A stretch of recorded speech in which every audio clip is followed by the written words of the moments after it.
no disgrace. This is the time. This is the place for you. Just right for me.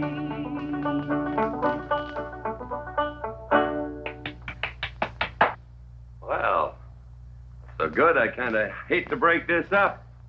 But we're going to have that Indian hearing tomorrow morning. Sir, about our conversation earlier this evening, I believe I'd better apologize. Yeah?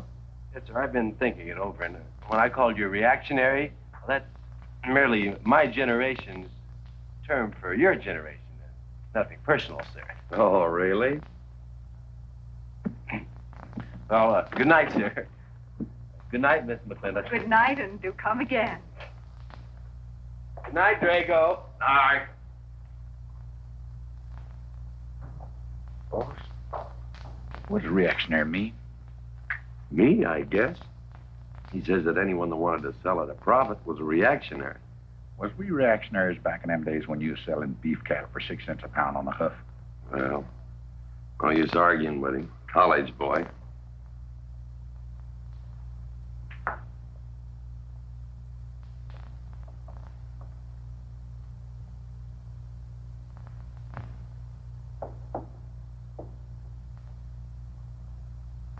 Devlin Warren, if you was my kind of man, you wouldn't let some dude walk off with the prettiest girl west of Denver without putting him in some kind of fight. Does it show? Well, what can I do? I'm just one of her father's employees. I'm just a hired hand around here. Every so often, Dev, you spill the strangest ideas. Everybody works for somebody. Me, I work for everybody in these United States that steps into a butcher's shop for a T-bone steak. And you work for me. Not much difference. Daddy, the most terrible thing just happened. Junior's horse ran away. The one he rented at the livery stable. Tied up a rented horse by the reins. He's probably back in the stall by now. I think we could get Junior something that he can ride. What I'd rather do, Daddy, is drive Junior home in our barouche. It's a lovely evening, and I'm sure Uncle Drago wouldn't mind driving. I would, and I got the kind of manners don't keep me from saying so, just to be polite. I'll drive him home, Mr. McLintock.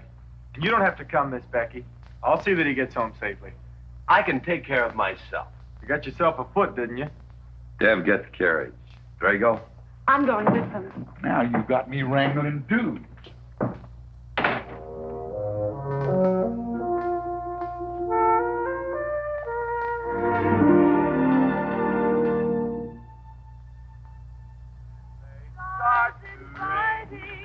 You make a man feel like a king.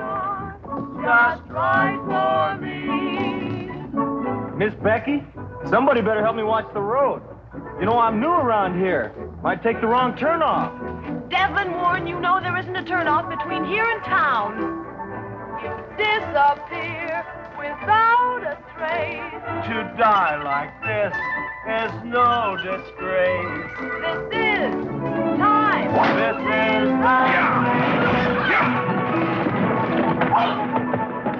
Devlin Warren, what are you trying to do? Kill us?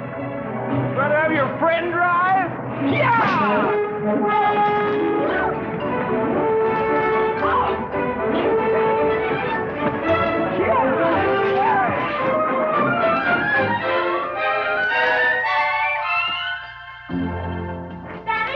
Daddy, I have never been so humiliated in my entire life.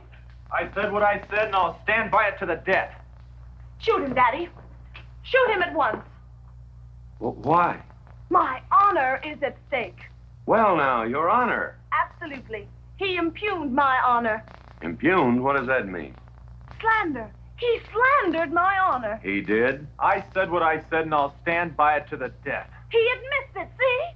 Shoot him. Well, what is he admitting to? Why, he called me a... I won't even repeat the word. I didn't necessarily call you anything, but I said what I said, and I'll stand by it to the death. Well, just for the tally books, what did you say? I said that any girl who would permit a man to kiss her before they're formally engaged is a trollop. He said it again. Shoot him. Now, hold on. No, don't hold on. If you're my father, if you love me, you'll shoot him. Well, I'm your father, and I sure love you. So? Oh, you shot him. You really shot him. Hey! He died. If he dies, he'll be the first man ever killed with a blank cartridge. We use this to start the races on the 4th. Hey! I'm on fire! Oh, you poor dear. Poor dear. You'd have had me shot in cold blood. But it didn't happen. Yelling I insulted you and all. What you need is a good spanking. Deb! Daddy! Leave me out of this. I think I'll give you what you deserve. You wouldn't dare! Oh, wouldn't I? Ah! You'll think next time before you have someone shot. This kicking and yelling isn't gonna help you. Don't you! Oh, Daddy! Wait a minute! Daddy! Oh, Daddy! Help me! Don't! Daddy, boy, I hate you! Mommy! Oh, G.W., was that a shot?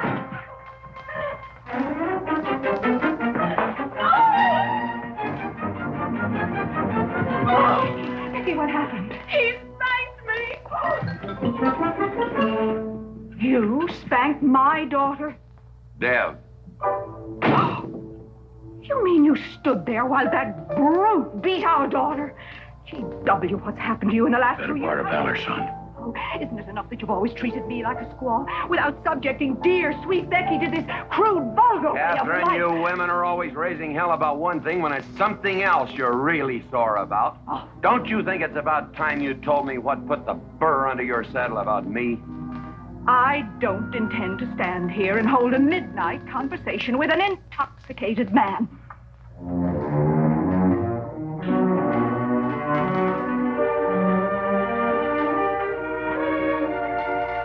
And I am not intoxicated.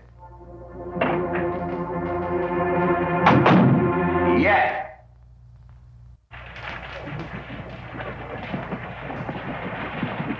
Hello, Governor! Hello, Governor!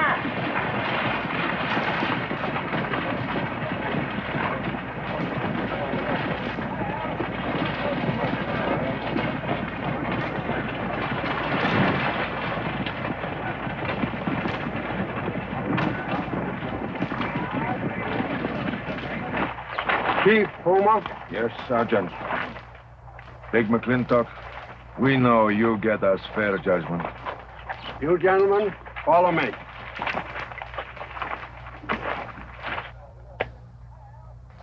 Well, Jake? G.W.?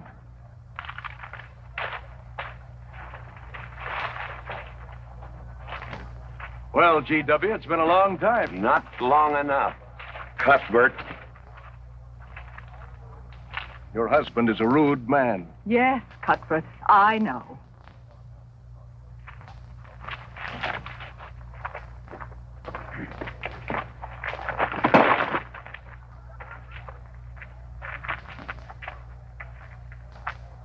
Where you want the Indians, Mr. McLintock? Mr. McLintock is not running this hearing. Sergeant, seat those Indians. Yes. Gentlemen, be seated.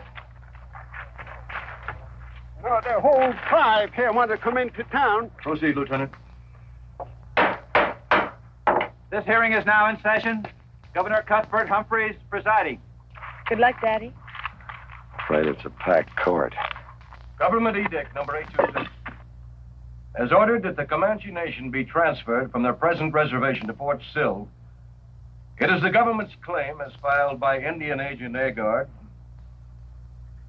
that these chiefs, after being released from prison by a kindly government, did then rouse and incite defiance among the tribe against said order. It seems, gentlemen, that although some of these chiefs speak English, Chief Puma is quite at home in our language, they have chosen Mr. McLintock to be their spokesman. I speak for the Comanche. Or rather, I offer this translation. Proceed, Mr. McLintock.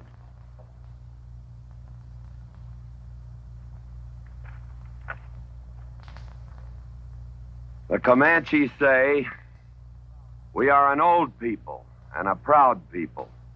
When the white man first came among us, we were as many as the grass is of the prairie. Now we are few, but we are still proud. For if a man loses pride in manhood, he is nothing.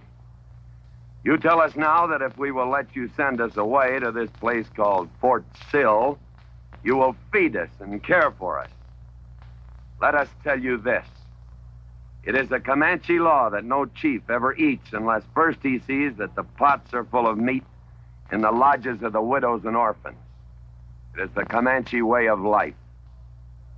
This that the white man calls charity is a fine thing for widows and orphans, but no warrior can accept it. For if he does, he is no longer a man. And when he is no longer a man, he is nothing. And better off dead. You say to the Comanche, you are widows and orphans. You are not men. And we, the Comanches, say we would rather be dead